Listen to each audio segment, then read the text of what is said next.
Hello everyone, and good evening. Welcome to EduTALK. EduTALK is a weekly virtual talk show created out of the need for a global learning community focused on topics in education that directly impact Caribbean nations and diaspora nationals working across the globe. EduTALK features teachers, principals, students, administrators, business leaders, and dignitaries who share their expertise on critical topics facing education today, with the common goal of moving education forward and our students upward. I am your host, I'm Dr. Dwayne Dice, and I'm joined by my co-host, Dr. Miguel Barker, along with our special guest, Mr. Matthew Friedman. And we're gonna talk about a special topic that is very dear to our heart. We're gonna get some intros in and we get straight to our topic. We're talking about modern day slavery and human trafficking and everything around those topics. We're going to make sure that we highlight different aspects, important aspects. I want to say greetings to my co-host here, Dr. Miguel Barker, to give a few words, and then we turn over to our wonderful guest here, Mr. Friedman. Yes, Dr. Dice, nice to catch up again. Yes. Always, it's great as we catch up from different parts of the world. You know, there was a time when I was even further to the east. At least I'm nearer to you, and just a pond that separates us. Now, it's an exciting topic. It's one that the concept of modern slavery, I believe, is something that many people think it's an oxymoron. You know, if it's modern, it can't be slavery. And it's one of those emotive ideas, the word slavery. A lot of people might have feeling that there's an ownership. So we're going to be navigating a number of perspectives on this with someone who has spent clearly a part of their life trying to educate and raise awareness around something that people may believe is a part of the past, maybe even helps us to understand the difference between what the term modern slavery means as against the connotation of slavery as it relates to the transatlantic slave trade. But we are here to learn. Mm-hmm. And so when we bring someone here on who knows this inside and out, the best thing we can do is ask some questions. But before we even get too deep, Dr. Dice, I suppose we ask Matt to just tell us and tell our audience a little bit about himself. Yeah, before I hand over to you, Matt, let me tell everybody just a little bit about you. Mr. Matthew S. Friedman, he is CEO. He's also an author, a Penguin Random House author. He's an inspirational keynote speaker, modern slavery expert, and leadership coach. So we're getting deep into expertise here. So Matt, yes, go ahead. As Dr. Barker said, tell us a little bit about you more than this. So I've been somebody who's been working on this topic of human trafficking for over 30 years. Just to give you a little bit of insight on how I got into it, I was living and working in Nepal. I was a public health officer. And at that time, I had a HIV/AIDS portfolio. And we were finding girls 12, 13 years old who were HIV positive. Couldn't understand what was going on. So we went to go and interview them and heard the same story over and over again, how human traffickers would go into villages, flash a bunch of money around, say they're looking for a wife. They'd find a young girl, go to the family, get their permission to marry them, they'd marry them. And instead of keeping them in Nepal, they would bring them to Mumbai, India. When they got there, they would basically kind of sell the girl to the brothel and then go back to Nepal to do this again and again. So I was hearing these stories over and over again, but I didn't really understand the evil of it until I went to those brothels. I was invited by the Indian government to do public health checks. I was going inside the brothels. I had a police officer. I went into one brothel and there was an 11-year-old trafficking victim. This girl saw this Caucasian guy, saw an opportunity, literally ran up, wrapped herself around me and said, "Save me, save me. They're doing terrible things to me." Looked down at this child who was hysterically crying, turned to the police officer, said, "We need to get this girl out of here." So "We can't do that." So "What are you talking about? You're a cop." He said, "If we try to leave, we'll both be killed."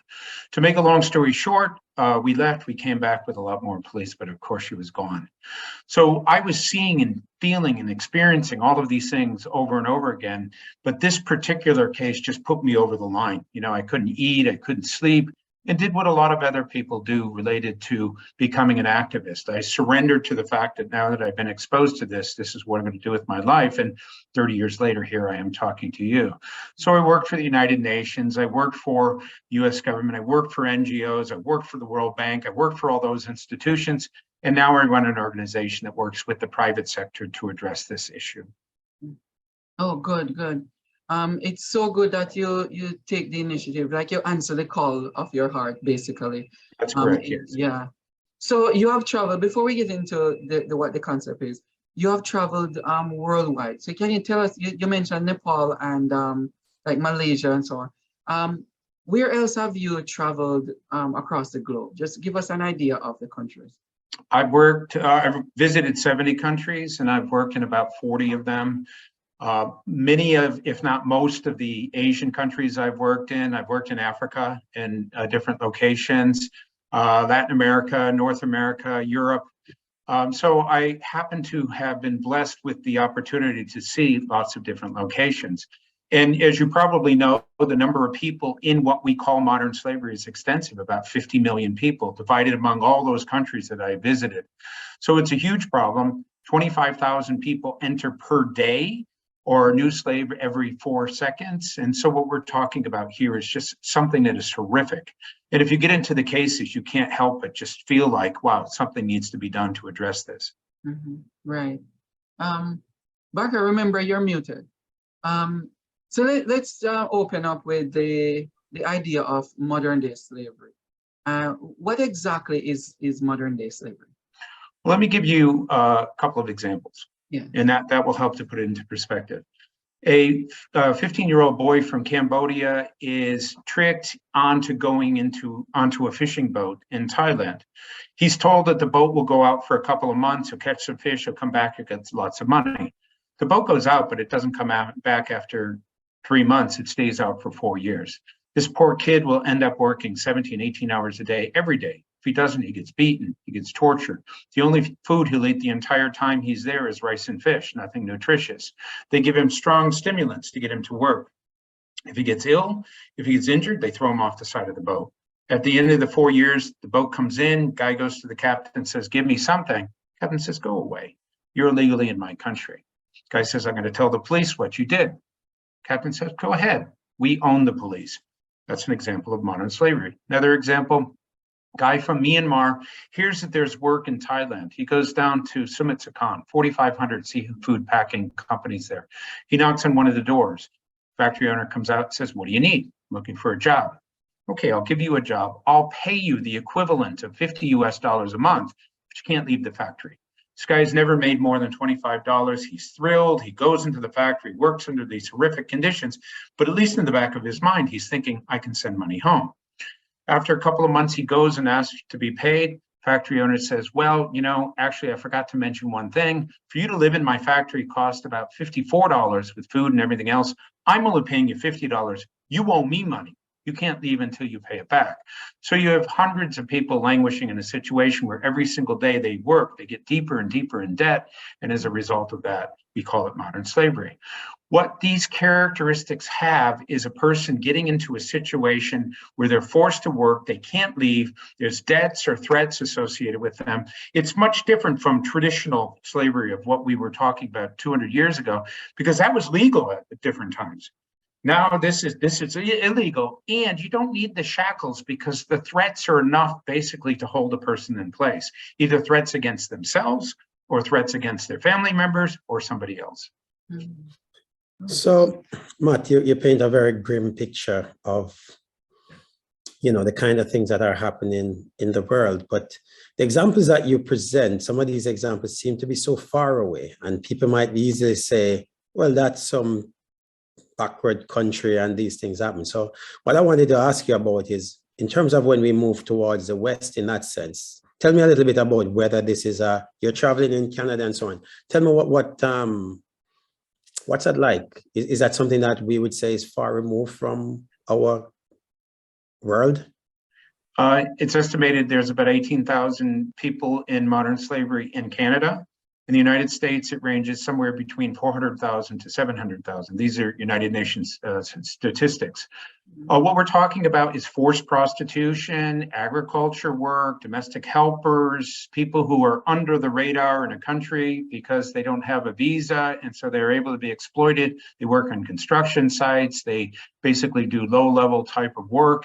So we're talking about, there's no country in the world that doesn't have this issue, and it's not just an issue that you find in faraway Asia. You find it in Latin America, you find it in the Caribbean, you find it in Africa, you find it in some of the richest countries in the world, because people are seeking a better life. And in order to do that, they often accept situations that they don't realize are going to eventually exploit them. And as a result of that situation, we have it everywhere. So that's kind of the big myth, that this is far, far away, and it isn't. I am here in Toronto. I can go in 5 kilometers in any direction, and I'm going to find modern slavery here, because it's a big city, and you find it in all big cities. All right. But help us understand then, how is that allowed? How is that? Yeah. How is that permitted? I'm trying to find the right word, but if we're talking about societies that we believe that there's enough technology, enough awareness, how is that allowed to happen in these societies? Well, let me talk about human trafficking and modern slavery first, and then I'll answer that question. So 30 years ago, when I was in Nepal, there was no name for what we were talking about, this forced prostitution. But because many of the cases had a person going from one country to another, they felt like the movement or trafficking was relevant. So like drug trafficking, you take drugs and you move them someplace else and sell them, or arms trafficking, same thing. In this particular case, the human being was the commodity. But over time, people said, well, wait a minute. Sometimes we see a person going from one country to another, sometimes from one part of a country to another part of the country, or in the same city, from one side of the street to the other, and then they get exploited. Shouldn't we focus on the exploitation? So over time, they said, if a person doesn't get paid, if they can't leave, if there's debts and threats and violence and everything else associated with it, what's the closest terminology? Slavery. But you use that word, as you both rightly said, and people think about something that happened a long time ago. So they put the word modern next to it. So modern slavery is the outcome of human trafficking. And human trafficking, we all know that exists in all different parts of the world and so forth. When it comes to the number of people who have been officially identified as being helped out of 50 million people last year, it was 108,000. That's 0.2% of the victims. Yeah. Why is that? Well, because the people who are being exploited are people that nobody cares about. They're the ethnic minorities. They're the migrants from different countries. They're the people who come from, the traditional societies and so forth. And so unless you have a motivation to go and do, this work to address it, a lot of people are not addressed. Use the UK, for example. You have a lot of 14, 15-year-old runaways who end up being in prostitution. Even though they say they may want to be doing that, in reality, by the virtue of their age, if you're under the age of 18, you are automatically a trafficking victim. But what happens? Law enforcement doesn't know that. They pick them up, they put them in jail, they give them a record, and they can't get jobs in the future. We see this in the United States and Canada and all different parts of the world. So probably the biggest issue we face is a lack of general awareness about the fact that this exists. And it's prevalent all over. Yeah. Oh, man. Wow, it can be in our backyard and we're not even aware of it. I had a situation, let me just explain. I was in Bangladesh and I was working in the embassy, and one of the embassy person came over and said, we have this case, this Bangladeshi's bringing this boy to the United States. Can you come in and see whether you think it's human trafficking? Went over there, looked at the case. I said, well, what state in the United States? Connecticut. Oh, wow, that's my state. What town? Newington. Oh, that's my town. Oh my God. When we looked at the address where they said they were going to go, it was literally 2 miles away from my home. That boy would have been taken there and then used within that household, never left. Nobody would see him there. And he would basically just take care of, doing the dishes and cleaning and doing all of the other things that are there. That's in the United States. So yeah, it's something that you see just about everywhere. Yeah, you also mentioned in your we're looking at some of your profile. Yeah. Idea that people would be, totally surprised that the role that modern slavery might have played in the dinner they just had. Yes, That's right. So fish, vegetables, and fruits from all over the world are often caught and picked by people in exploitative situations. You know, you see that from bananas and tomatoes and all kinds of other different fruits and vegetables. And the reason why that's important is that when the environmental movement was trying to make a case for global warming and say to the general public, you guys have to step up and do something, they basically said, because you consume things and use energy and use cars and everything else, you're contributing to the carbon footprint. And so all of a sudden people are like, okay, well, I'd have to do my part. For a long time, nobody took any responsibility for human trafficking or modern slavery because they said it's not relevant to me. Look at sex trafficking. How can that be relevant to the average person? But forced labor, out of the 50 million people, 75% of them are in forced labor, and 60% of that number is associated with supply chains, where we get our electronics and our food and our clothes and our fish and everything else. So as a result of that, we as human beings need to be part of the solution. Yeah. So speaking of the solution here, because it seems like it's a lot of work to get this thing across in terms of information across people and across culture and nationalities and so on. What are some of the things that you're doing in based on your capacity and your network and so on, even building network to get the information out? What are some of the things that you're doing?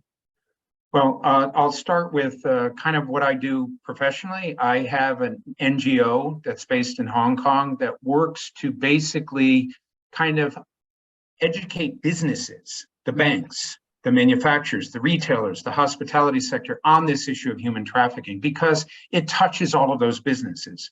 Why banks? Because the profits generated from modern slavery are 150 billion US dollars.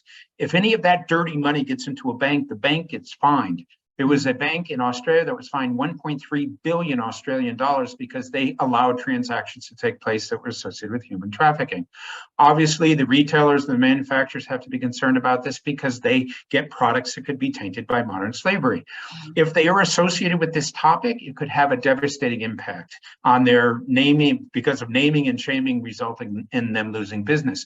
The hospitality sector, because you have sex trafficking taking place within hotels, they have to kind of be concerned about whether or not, that occurs, because there are lawsuits in the United States against motels where a sex trafficking victim was being used.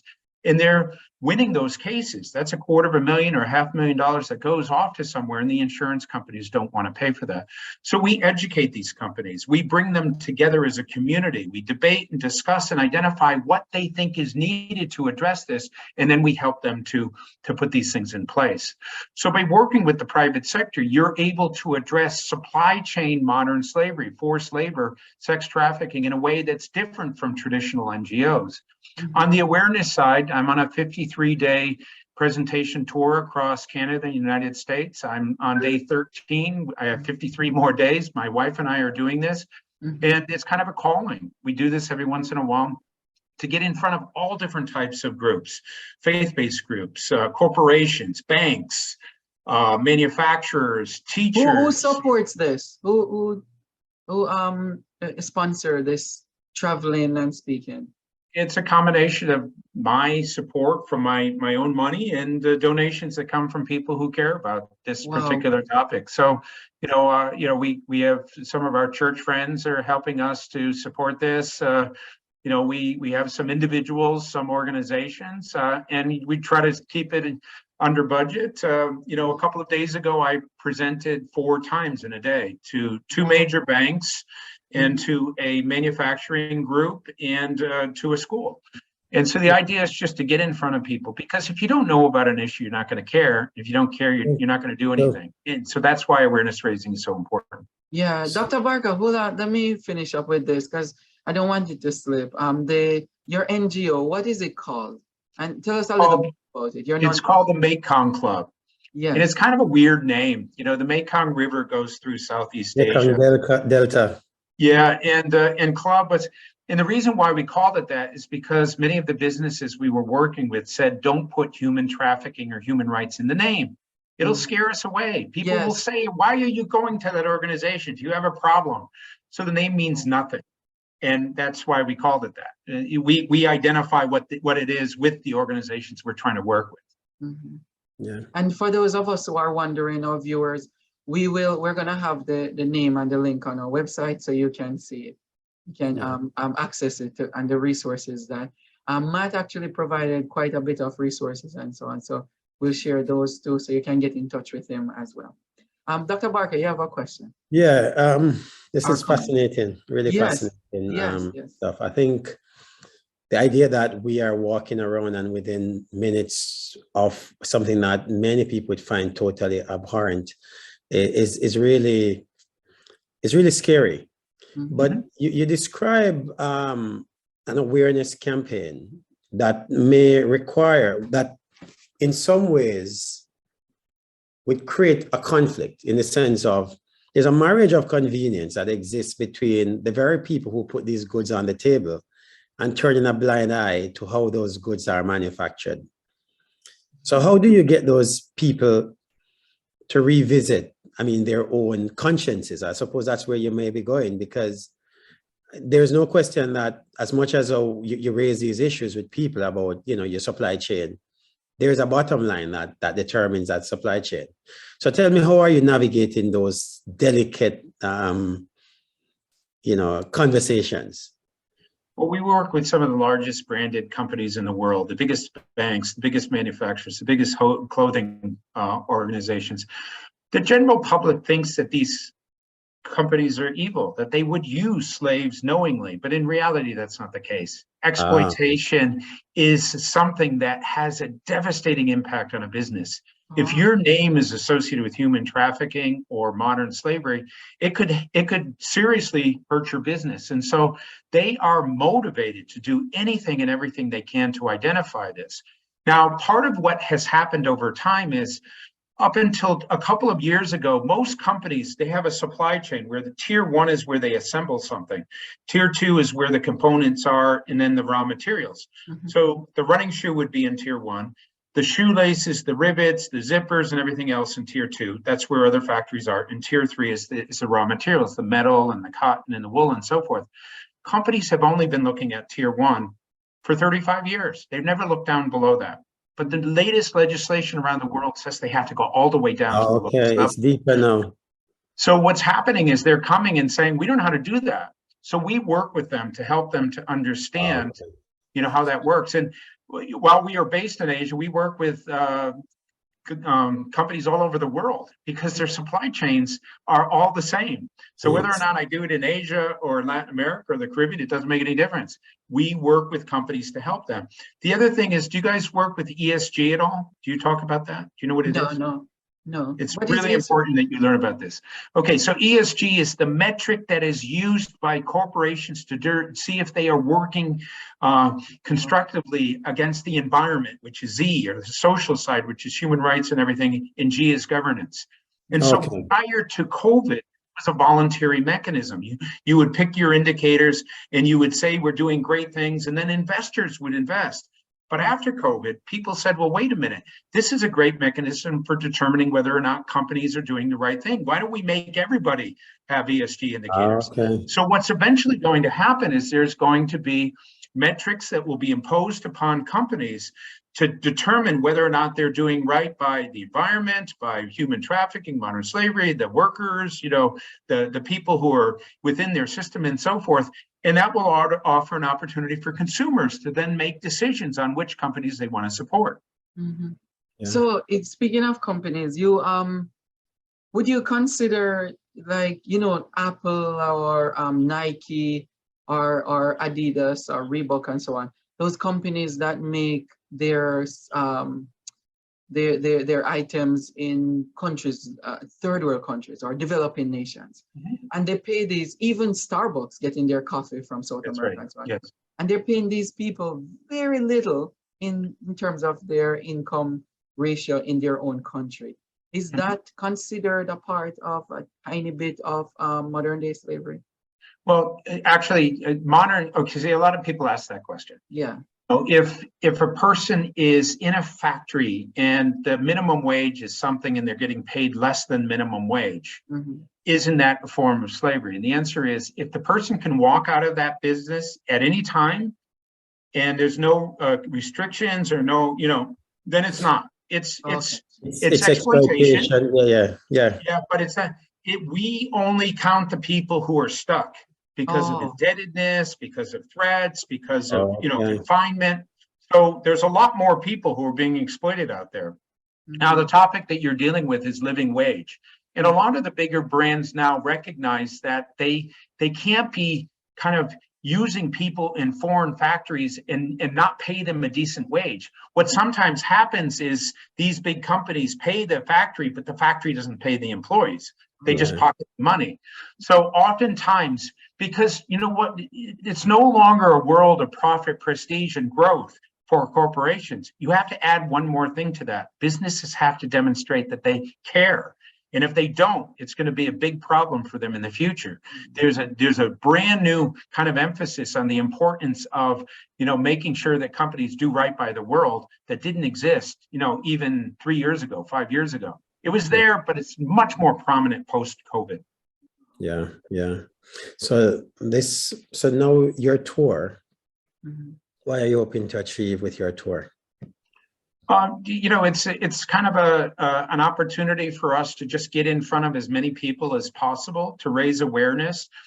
The thing about human trafficking or any other cause is we don't pick our cause picks us.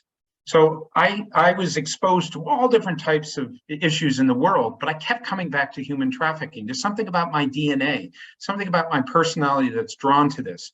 So if I get in front of 100 people, 10 people are going to come up to me afterwards and say, I don't know what it is about this topic, but it just makes my heart sing. I got to do something. I got to get involved in this. I'm looking for those people.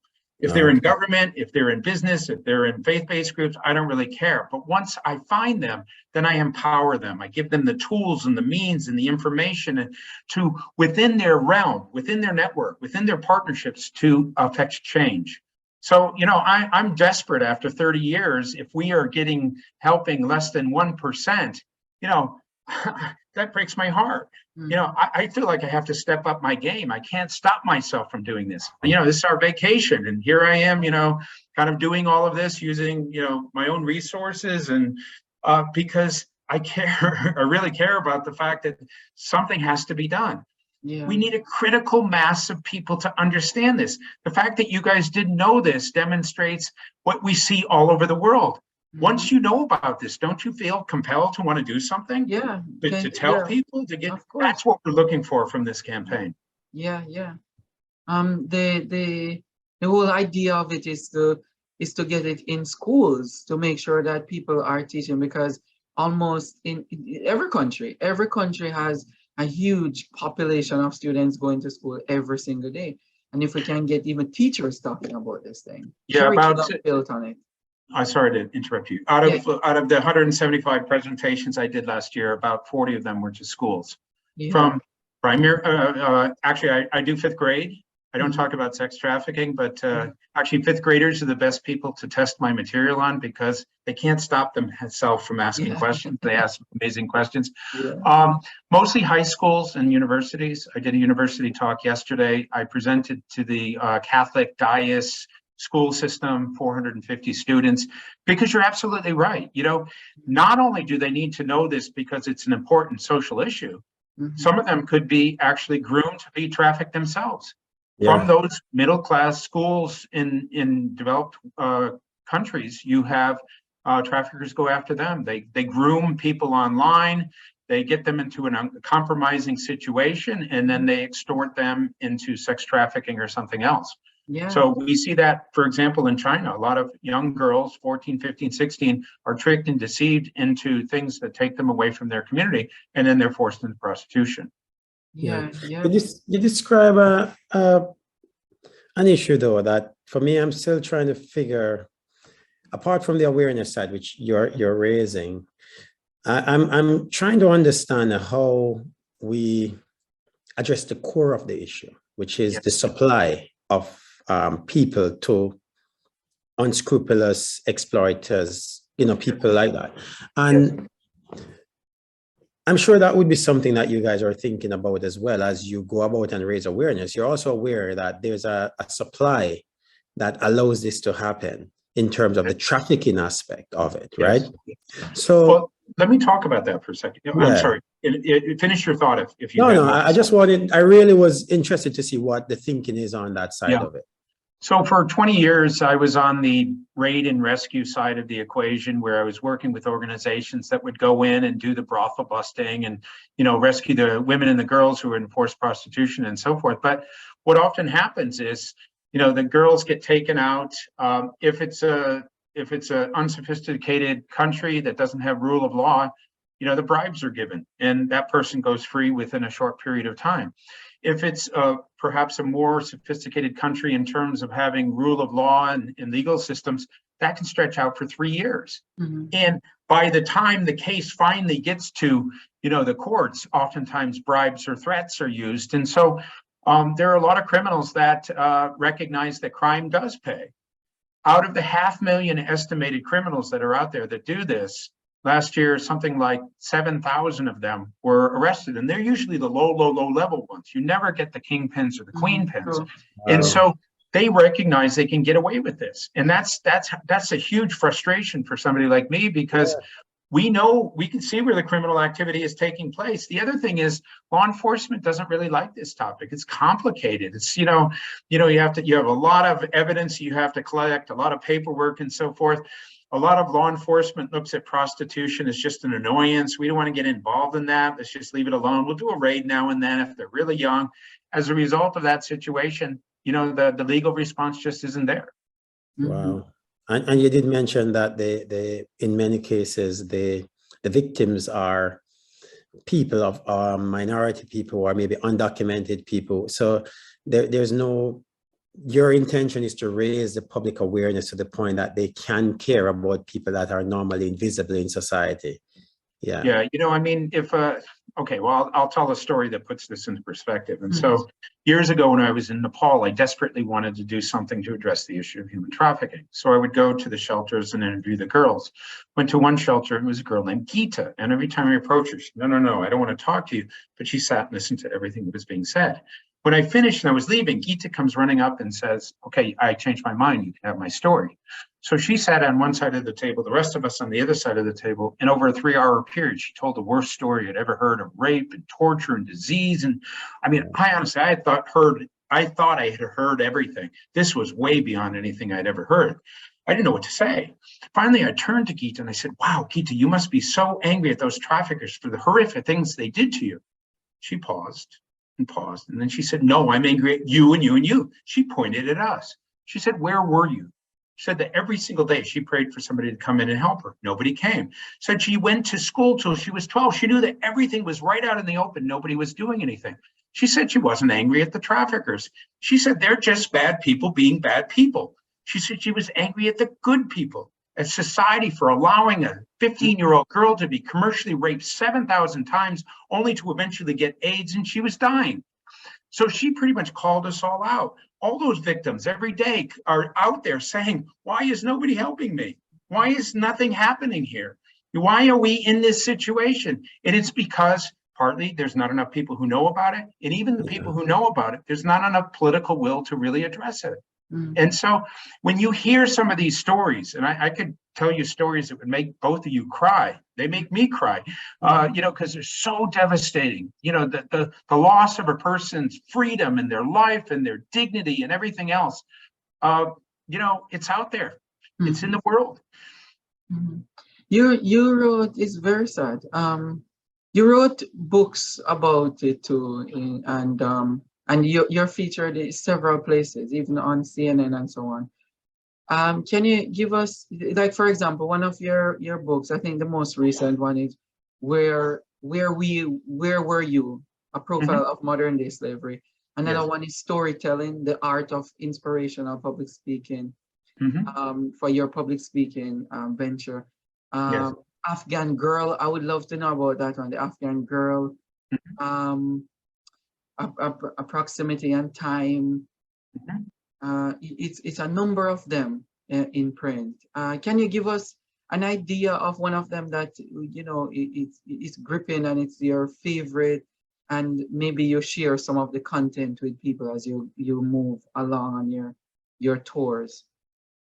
Yeah, where were you? You just heard the story that book was based on. Okay. Is my 30-year memoir, you know, the good, the bad, the ugly, the things that worked, the things that didn't work, my successes, my failures, what is human trafficking, how does it play out? So it's kind of a textbook on modern slavery.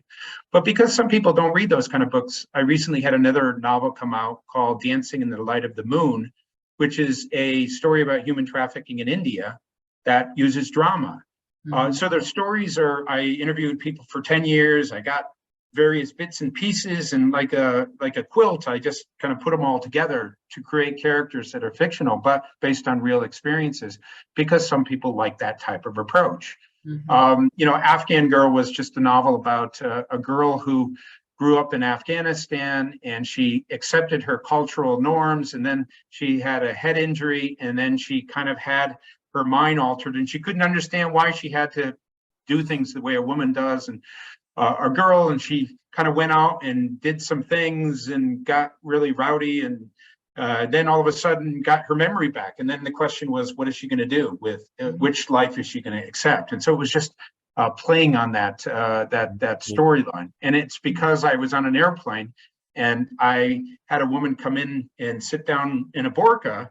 And then after the plane went off, she went off to the toilet and came back, and she had jeans and a top on, you know. And so I said to her, how do you live this? And she says, well, when I'm in Pakistan, I dress with a burqa. When I'm in the UK, I take it off, and I'm a regular type of person. And she kind of accepted that. So I get these story ideas from the experiences that I've had related to, you know, what people, you know, the life experience that I have.